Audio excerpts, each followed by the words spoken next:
Asema Mtume sallallahu alayhi wasallam katika hadithi ya Abi Huraira, katika kuwapatia nasiha wanaume wawe ni wenye kutafuta wanawake ambao kwamba ni wenye kuleta amani katika nyumbani kwao, akasema sallallahu alayhi wasallam, tunkahu almar'atu li arba'in, ya kuwa mwanamke hutafutwa na huolewa kwa ajili ya mambo manne.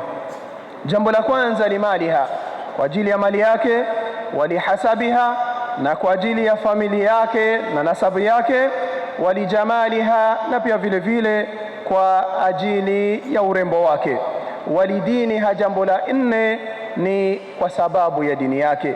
Kisha sallallahu alayhi wasallama akawa ni mwenye kusisitiza na kusema, fadhfari bidhati dini taribat yadak, mtafute yule ambaye kwamba ndio mwenye dini, tilia manani kwenye dini, ndipo mikono yako iwe ni yenye kusalimika. Hautakuwa na hasara ikiwa utayakosa matatu yale. Ukiwa utamkosa mwanamke mwenye mali, umkose mwanamke mwenye nasab, umkose mwanamke mwenye urembo, lakini uwe ni mwenye kumpata mwenye dini, utakuwa ni mwenye kusalimika.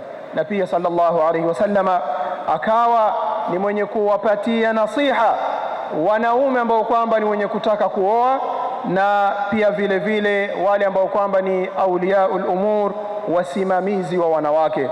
Asema sallallahu alayhi wasallama, idha khataba, wa fi riwaya idha atakum man tardawna dinahu wa khuluquhu fazawijuhu, ikiwa mtakujiwa na yule ambaye kwamba mmeridhia dini yake na tabia yake. Katika hadithi hii ahibati fillah, Mtume sallallahu alayhi wasallama akawa ni mwenye kuitofautisha tabia pamoja na dini, ilhali tukijua ya kuwa tabia inaambatana na dini. Kwa sababu gani?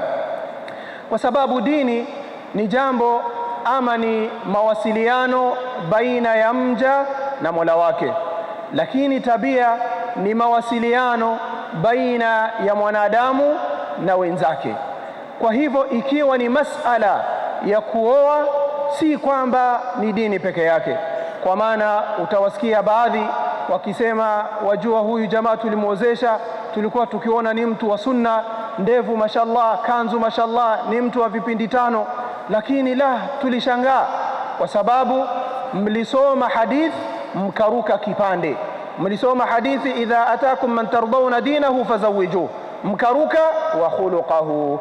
Akhlaq ni jambo ambalo kwamba ni muhimu ahibati fillah katika kuoana, kwa sababu pengine mtu atakuwa ni mwenye kuswali vizuri, atakuwa ni mtu ambaye kwamba ameshikana na sunna za Bwana Mtume sallallahu alaihi wasallam, lakini ifikapo katika muamala baina yake na watu awe na muamala mbaya. Ni yule bwana ambaye kwamba ukimkopesha harudishi, ni yule bwana ambaye kwamba katika kinywa chake kutoka na maneno ambayo kwamba ni machafu.